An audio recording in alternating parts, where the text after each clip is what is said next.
Hey guys, welcome back to the channel. Today I will be working on some new tea cards and then also some tea labels and a sell sheet for my client. So let's get to work.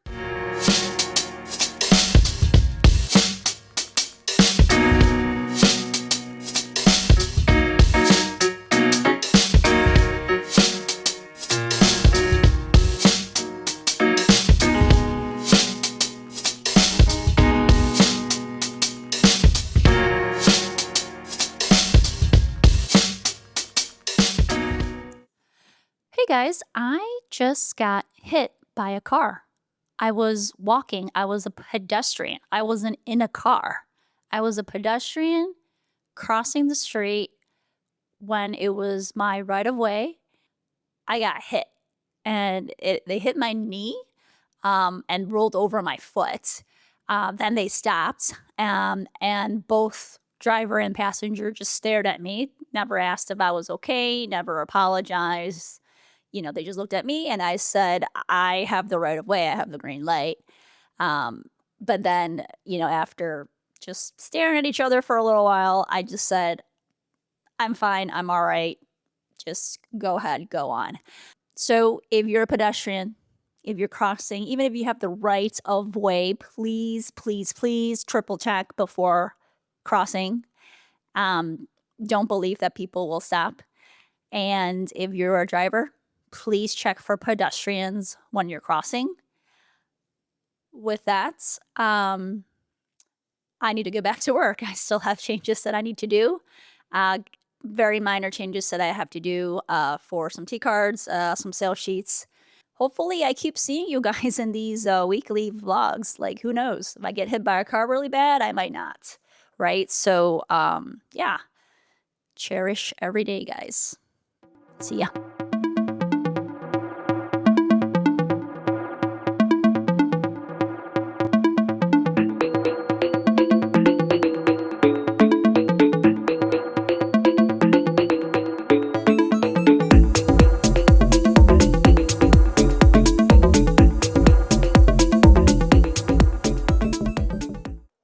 Good morning. Good morning. How is everyone doing today? You guys, I found my old iPod Shuffle or Nano. I forgot what generation this was. It's still working fine. I just have to keep it plugged in uh, to play my playlist from the 2000s, 2010s. I hooked it up to my external speaker. And it's been really cool to enjoy songs. Today, I have just a couple of things to do. Actually, a lot of admin work that needs to happen.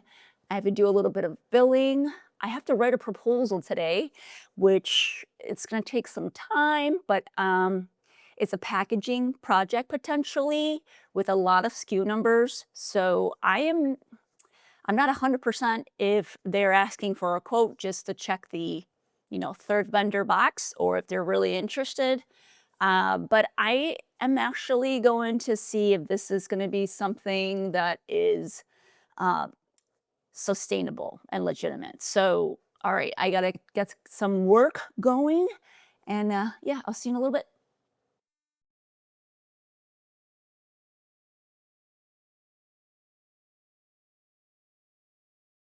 All right, I am working now on the proposal. I got an inquiry a few days ago, and it is from a dietary supplement company, and they have a lot of packaging, many SKUs. They're looking to inquire a potential partner to see if they could do their full refresh of their brand identity, their packaging, and one more thing is just the scalability and adapting to their whole brand. So they would like an estimate and proposal in regards to this. Now, there's a couple of things that I evaluated and to make the decision to write the proposal. Number one, I tried to find some information just to double check legitimacy. I Googled the company. Company exists. They have existing website. Packaging looks great, looks fine. They have a wonderful website. So I know it's a real company. And also I double checked the email and just to make sure. Now, I did have a little bit of trouble finding LinkedIn, the marketing director for that company. However, there is a business profile. So to me, it's a green light to move forward. But then I do have a couple of hesitation.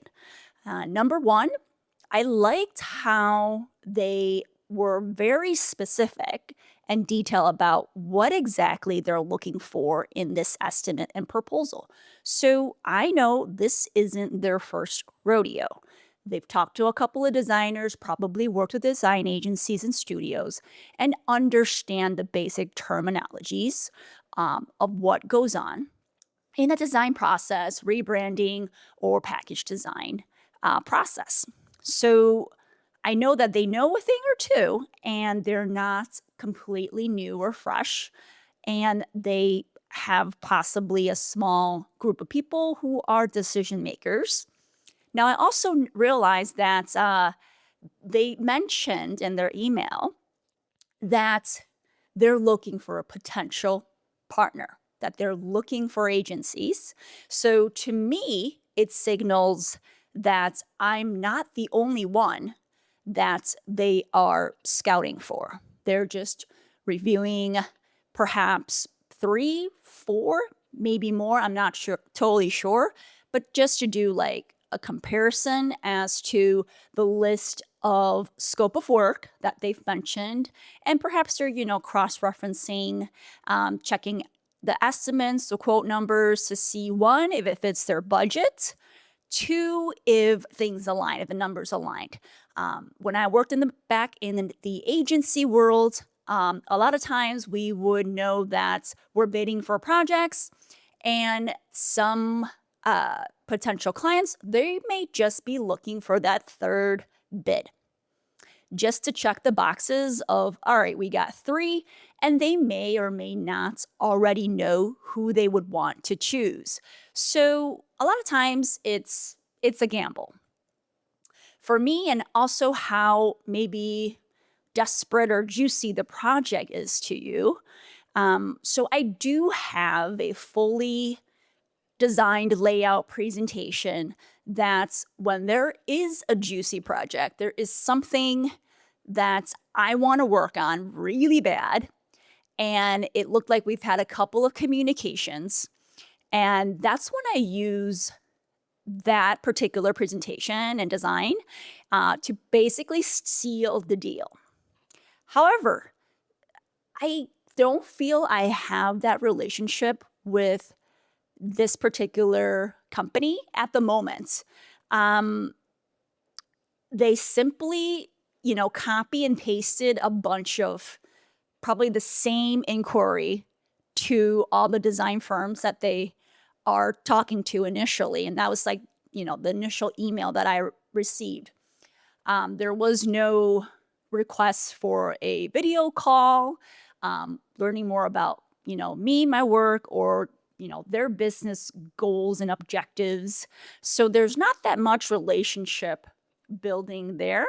So to me, it does signal that they're probably just shopping around for numbers at this point, and they may or may not move forward on the project.